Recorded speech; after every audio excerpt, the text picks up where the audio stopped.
To my widow. Dearest darling, we are in a very tight corner and I have doubts of pulling through. In our short lunch hours, I take advantage of a very small measure of warmth to write letters preparatory to its possible end. The first is naturally to you, on whom my thoughts mostly dwell, waking or sleeping. If anything happens to me, I shall like you to know how much you have meant to me, and the pleasant recollections are with me as I depart. I should like you to take what comfort you can from these facts also. I shall not have suffered any pain, but leave the world fresh from harness and full of good health and vigor. This is dictated already when provisions come to an end. We simply stop where we are within easy distance of another depot. Therefore, you must not imagine a great tragedy. We are very anxious, of course, and have been for weeks, but on a splendid physical condition, and our appetites compensate for all discomfort. The cold is biting and sometimes angering, but here again the hot food which drives it forth is so wonderfully enjoyable that we would scarcely be without it. We have gone downhill a good deal since I wrote to above. Poor Titus Oates has gone. He was in a bad state. The rest of us keep going and imagine we have a chance to get through, but the cold weather doesn't let up at all. We are now only 20 miles from the depot, but we have very little food or fuel. Well, dear heart, I want you to take the whole thing very sensibly, as I'm sure you will. The boy will be your comfort.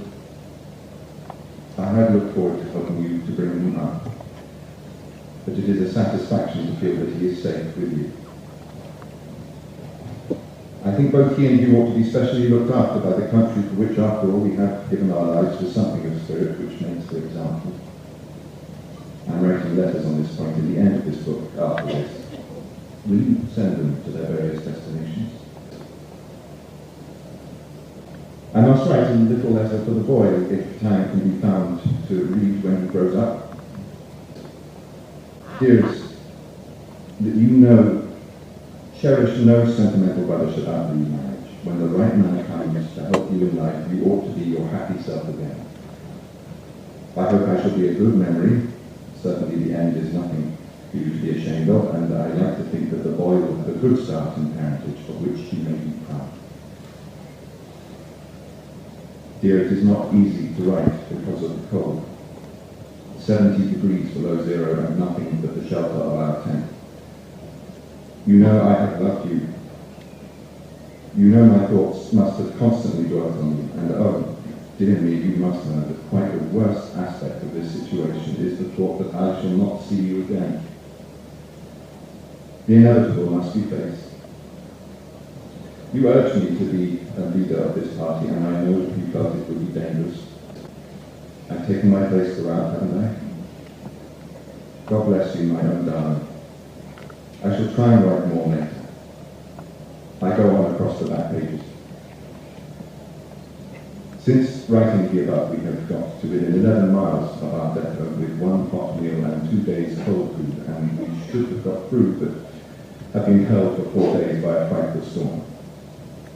I think the best chance is gone. We have decided not to kill ourselves, but to fight it to the last for that depot. But in the fighting there is a painless end, so don't worry. I have written letters on odd pages of this book. Will you manage to get them sent? You see, I am anxious for you and the boy's future. Make the boy interested in natural history if you can. It's better than games.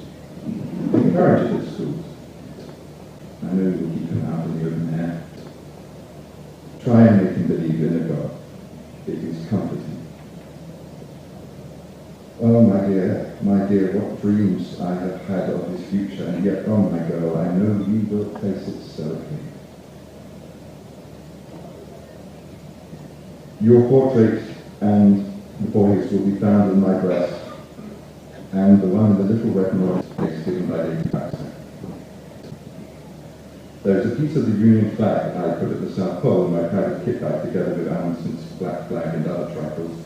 Give a small piece of the Union flag to the King, and a small piece to Queen Queen Alexandra, and keep the rest of poor trophy for you.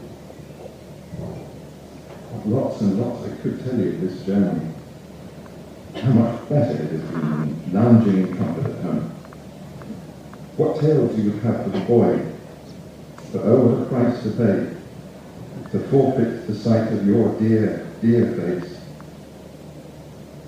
Dear, you will be good to the old mother.